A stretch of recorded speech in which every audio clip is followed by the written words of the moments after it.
Cependant, la bataille devait mal tourner pour lui, car sa respiration devenait courte, ses yeux sortaient de leurs orbites, et il semblait peu à peu pris d'une lâcheté d'enfant. « À l'assassin! À l'assassin! Foutez le camp tous les deux! Oh, les salauds, ils rigolent! La voilà, les quatre fers en l'air, cette garce! Il faut qu'elle y passe, c'est décidé!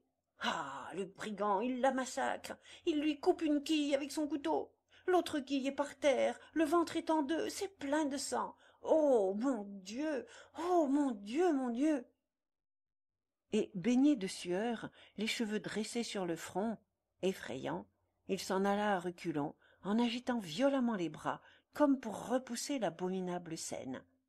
Il jeta deux plaintes déchirantes.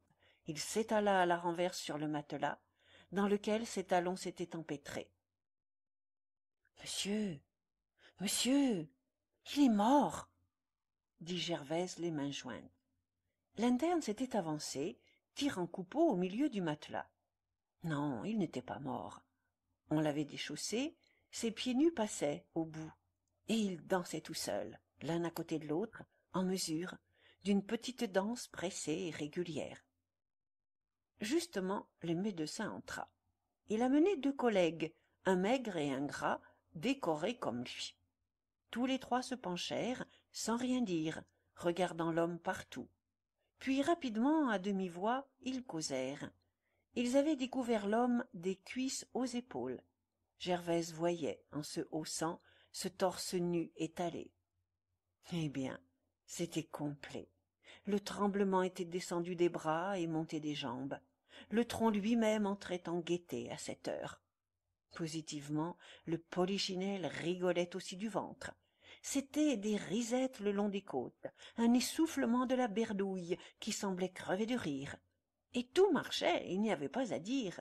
Les muscles se faisaient vis-à-vis, la peau vibrait comme un tambour, les poils valsaient en se saluant. Enfin, ça devait être le grand branle-bas, comme qui dirait le galop de la fin, quand le jour paraît et que tous les danseurs se tiennent par la patte en tapant du talon. « Il dort !» murmura le médecin en chef. Et il fit remarquer la figure de l'homme aux deux autres. Coupeau, les paupières closes, avait de petites secousses nerveuses qui lui tiraient toute la face. Il était plus affreux encore, ainsi écrasé, la mâchoire saillante, avec le masque déformé d'un mort qui aurait eu des cauchemars. Mais les médecins, ayant aperçu les pieds, vinrent mettre leur nez dessus, d'un air de profond intérêt. Les pieds dansaient toujours. Coupeau avait beau dormir, les pieds dansaient. Oh, leur patron pouvait ronfler, ça ne les regardait pas. Ils continuaient leur train-train, sans se presser, ni se ralentir. De vrais pieds mécaniques, des pieds qui prenaient leur plaisir où ils le trouvaient. Pourtant Gervaise, ayant vu les médecins poser leurs mains sur le torse de son homme, voulut le tâter, elle aussi. Elle s'approcha doucement, lui appliqua sa main sur une épaule, et elle la laissa une minute. Mon Dieu, mais qu'est-ce qui se passait donc là-dedans? Ça dansait jusqu'au fond de la viande. Les os eux-mêmes devaient sauter. Des frémissements, des ondulations arrivaient de loin, coulaient pareils à une rivière sous la peau. Quand elle appuyait un peu, elle sentait les cris de souffrance de la moelle. À l'œil nu, on voyait seulement les petites ondes creusant des fossettes, comme à la surface d'un tourbillon. Mais dans l'intérieur, il devait y avoir un joli ravage. Quel sacré travail! Un travail de taupe! C'était le vitriol de l'assommoir qui donnait là-bas des coups de pioche. Le corps entier en était saucé. Et dame, il fallait que ce travail s'achevât, émiettant, emportant Coupeau dans le tremblement général et continu de toute la carcasse. Les médecins s'en étaient allés. Au bout d'une heure, Gervaise, restée avec l'interne, répéta à voix basse: « Monsieur, monsieur, il est mort. » Mais l'interne, qui regardait les pieds, dit non de la tête. Les pieds nus hors du lit dansaient toujours.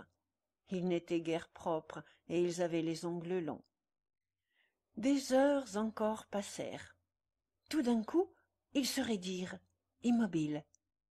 Alors l'interne se tourna vers Gervaise en disant « Ça y est ». La mort seule avait arrêté les pieds. Quand Gervaise rentra rue de la Goutte d'Or, elle trouva chez les Boches un tas de commères qui jabotaient d'une voix allumée. Elle crut qu'on l'attendait pour avoir des nouvelles, comme les autres jours. « Il est claqué, » dit-elle en poussant la porte, tranquillement, la mine éreintée et hébétie. Mais on ne l'écoutait pas. Toute la maison était en l'air. Oh, une histoire impayable. Poisson avait pigé sa femme avec Lantier. On ne savait pas au juste les choses, parce que chacun racontait ça à sa manière. Enfin, il était tombé sur leur dos au moment où les deux autres ne l'attendaient pas. Même, on ajoutait des détails que les dames se répétaient en pinçant les lèvres. Une vue pareille, naturellement, avait fait sortir Poisson de son caractère. Un vrai tigre! Cet homme peu causeur, qui semblait marcher avec un bâton dans le derrière, s'était mis à rugir et à bondir. Puis, on n'avait plus rien entendu. Lantier devait avoir expliqué l'affaire au mari. N'importe, ça ne pouvait plus aller loin. Et Boche annonçait que la fille du restaurant d'à côté prenait décidément la boutique pour y installer une triperie. Ce roublard de chapelier adorait les tripes. Cependant, Gervaise, en voyant arriver madame Lorilleux avec madame Lerat, répéta mollement « Il est claqué.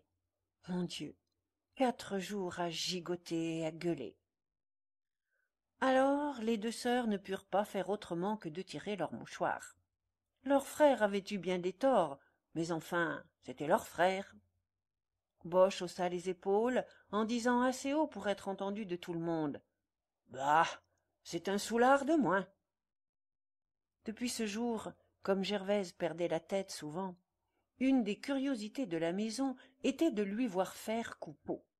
On n'avait plus besoin de la prier, elle donnait le tableau gratis, tremblement des pieds et des mains, lâchant de petits cris involontaires. Sans doute elle avait pris ce tic-là à Sainte-Anne en regardant trop longtemps son homme. Mais elle n'était pas chanceuse, elle n'en crevait pas comme lui. Ça se bornait à des grimaces de singe échappé qui lui faisaient jeter des trognons de choux par les gamins, dans les rues. Gervaise dura ainsi pendant des mois. Elle dégringolait plus bas encore, acceptait les dernières avanies, mourait un peu de faim tous les jours. Dès qu'elle possédait 4 sous, elle buvait et battait les murs. On la chargeait des sales commissions du quartier. Un soir, on avait parié qu'elle ne mangerait pas quelque chose de dégoûtant, et elle l'avait mangé, pour gagner 10 sous. M. Marescot s'était décidé à l'expulser de la chambre du 6e. Mais, comme on venait de trouver le père Bru mort dans son trou sous l'escalier, le propriétaire avait bien voulu lui laisser cette niche. Maintenant, elle habitait la niche du père Bru. C'était là-dedans, sur de la vieille paille, qu'elle claquait du bec, le ventre vide et les os glacés. La terre ne voulait pas d'elle, apparemment. Elle devenait idiote. Elle ne songeait seulement pas à se jeter du 6e sur le pavé de la cour pour en finir. La mort devait la prendre petit à petit, morceau par morceau, en la traînant ainsi jusqu'au bout dans la sacrée existence qu'elle s'était faite. Même, on ne sut jamais au juste de quoi elle était morte. On parla d'un froid et chaud, mais la vérité était qu'elle s'en allait de misère, des ordures et des fatigues de sa vie gâtée. Elle creva d'avachissement, selon le mot des Lorilleux. Un matin, comme ça sentait mauvais dans le corridor, on se rappela qu'on ne l'avait pas vue depuis 2 jours, et on la découvrit, déjà verte, dans sa niche. Justement, ce fut le père Bazouge qui vint, avec la caisse des pauvres sous le bras, pour l'emballer.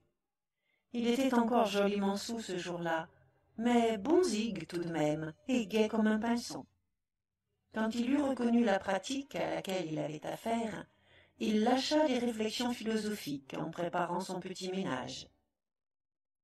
Tout le monde y passe, on n'a pas besoin de se bousculer, il y a de la place pour tout le monde. Et c'est bête d'être pressé, parce qu'on arrive moins vite. Moi, Je ne demande pas mieux que de faire plaisir. Les uns veulent, les autres ne veulent pas. Arrangez un peu ça pour voir. En voilà une qui ne voulait pas, puis elle a voulu. Alors on l'a fait attendre. Enfin ça y est vrai, elle l'a gagné. Allons-y gaiement. Et lorsqu'il empoigna Gervaise dans ses grosses mains noires, il fut pris d'une tendresse. Il souleva doucement cette femme qui avait eu un si long béguin pour lui. Puis, en l'allongeant au fond de la bière avec un soin paternel, il bégaya entre deux hoquets. Tu sais, écoute bien, c'est moi, Bibi la Gaîté, dit le consolateur des dames. Va, t'es heureuse. Fais dodo, ma belle.